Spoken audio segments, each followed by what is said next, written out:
Olhe atentamente para essa imagem e agora você vai sentir seus olhos pesados. Ai, tô brincando, galera. Mais um vídeo do canal Curiosidades Kalel. Como vocês perceberam, eu botei essa imagem aí, falei usando uma voz macia, né? Então você já deve saber o tema do vídeo de hoje. Hipnose. Isso mesmo, hipnose. Bom, muita gente acha que hipnose é só fingimento, armação, ou que, pra gente que tem a mente fraca, não é nada disso. Tem comprovações científicas sobre ela, e sobre isso que a gente vai falar no vídeo de hoje. Roda a vinheta!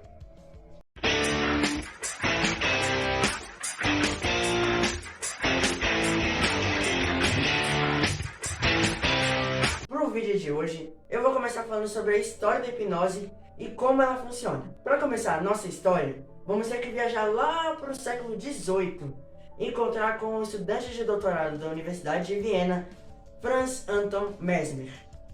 Qual a importância desse cara para a história da hipnose? Ele que começou a desenvolver as técnicas, meio que usando, sem querer, usando outras teorias da conclusão do seu doutorado, sobre o que acabou virando a hipnose moderna. Qual era a teoria de conclusão do doutorado de Mesmer? Ele disse que as relações dos campos gravitacionais da Terra e dos outros corpos celestes afetavam na saúde dos humanos. Gente, é bem estranho a gente pensar isso atualmente, porque a gente sabe que é a maior besteira, não faz o menor sentido. Mas é agora que entra uma das coisas que meu professor de história fala muito, que a gente acha estranho, um absurdo, porque a gente já sabe que não é verdade. Mas ele não sabia o que era certo, então ele precisava investigar. E mesmo que fosse algo absurdo, ele precisava tentar para ver se era verdade. A teoria foi aceita. Em 1766, Mesmer recebeu seu certificado de conclusão. E aí, beleza, ele começou ali a trabalhar, desenvolver novas teorias, e ele desenvolveu outra teoria, junto com essa, de que dentro do corpo humano teria fluidos magnéticos. E o desequilíbrio desses fluidos poderia causar as doenças, tanto mentais quanto outros tipos de doença imunológica, por exemplo, que eram conhecidas na época. E, de novo, a gente acha meio estranho, mas sim, era o que ele tinha desenvolvido.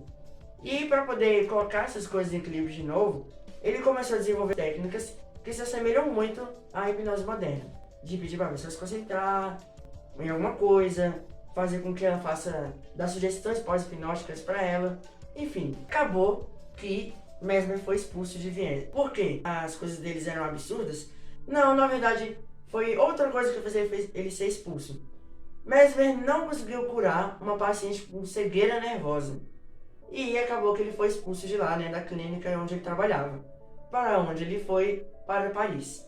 E aí, quando ele chegou lá em Paris, ele fez a sua clínica e começou a se vestir de uma cor violeta e levar consigo uma varinha de condão, um instrumento que ele mesmo tinha inventado na época. E aí, em 1784, a clínica de Mesmer lá em Paris estava bem famosa, bem reconhecida. E aí, o rei Luís XVI começou a explorar. Mandou um conjunto, vários cientistas bem renomados para a época, para estudar Mesmer, as teorias dele, incluindo Antoine Lavoisier e Benjamin Franklin, galera. Então é uma coisa que estava bem séria. O rei Luís XVI queria realmente saber o que Mesmer estava fazendo. Benjamin Franklin, Antoine Lavoisier e tantos outros cientistas estudando as teorias de Mesmer, eles concluíram o que a gente também concluiu: besteira. A gente concluiu em relação às teorias dele, dos fluidos magnéticos e da gravidade. Mas eles estavam falando das técnicas de Mesmer. E que, na verdade, Mesmer representava um perigo para a sociedade da época. Por quê? Porque ele era capaz de mesmerizar, termo que foi usado para designar a mesma coisa que enfeitiçar, as pessoas. Então, foi proibido as técnicas de Mesmer e a hipnose com um cunho de busca para algum tipo de tratamento e algo mais científico foi deixada de lado, e a hipnose acabou virando algo mais de show circense.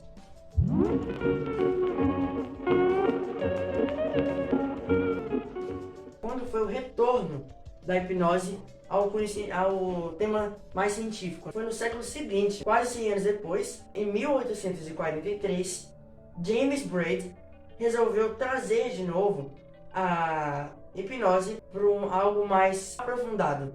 mais bem estudado para entender o que realmente acontecia com a pessoa que era hipnotizada.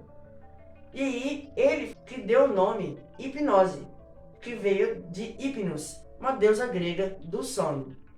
E aí, com o estudo mais engajado do Braid, outros cientistas começaram a se engajar também, como Jean-Martin Charcot, um francês considerado pai da neurologia, o russo Ivan Pavlov, até Sigmund Freud, considerado pai da psicanálise.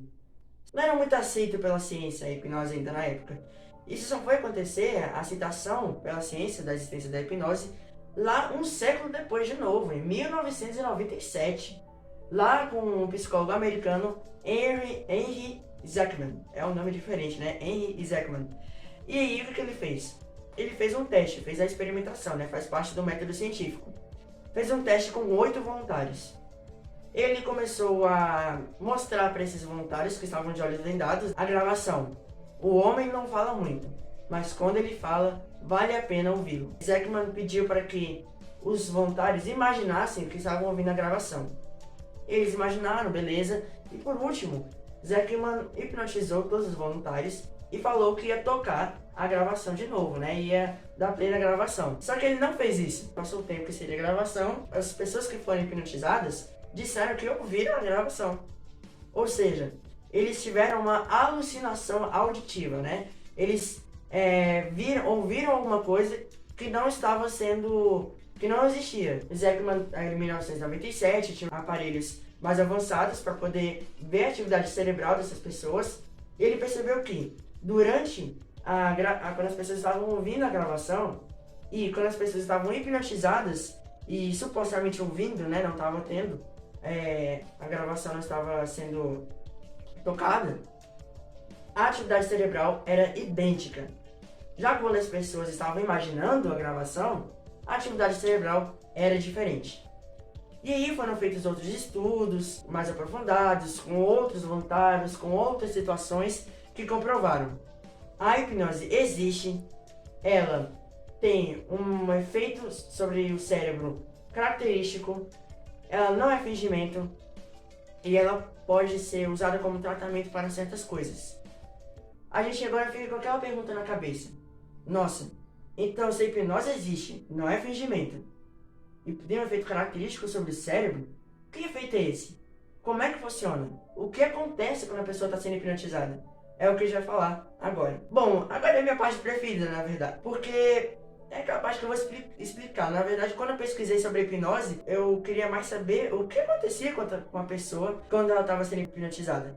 Então, quando você vai estudar ali o desenvolvimento, né, do cérebro dos animais, você vai ver que nós herdamos uma parte do cérebro que nós chamamos de sistema límbico, ou cérebro reptiliano, que é responsável pelas dores, manutenção das memórias, fome, prazer em geral, assim, de você sentir prazer em fazer alguma coisa quando você está se divertindo. Então, ele é responsável por várias coisas. E tem o cérebro dos mamíferos, né? O cérebro que eles chamam de humano também, que é a parte do neocórtex, que é uma parte já característica dos mamíferos, responsável por receber e processar as informações que nós recebemos. Depois que a informação passa pelo neocórtex, ela passa pelo sistema límbico também, ela é armazenada e compreendida. Quando a pessoa está sendo hipnotizada, o que acontece é que a comunicação entre o sistema límbico e o neocórtex é interrompida, galera. É algo muito louco. É interrompida. Então, por isso que às vezes a pessoa bota a mão na água quente e não sente nada. Por quê? Como o sistema límbico é responsável pela dor, mandar a mensagem que está sentindo dor e tirar a mão, ele não está tendo comunicação com o neocórtex, que vai processar a informação, então o neocórtex vai ficar lá de boa, não está acontecendo nada. E a pessoa vai ficar lá sem sentir nada, sendo que a mão dela está pipocando lá dentro. O sistema límbico vai mandar a mensagem, mas o neocórtex vai ignorar, porque ele não está tendo aquela comunicação de sempre. Então é isso que acontece quando a pessoa está sendo hipnotizada. Há uma interrupção na comunicação entre o sistema límbico e o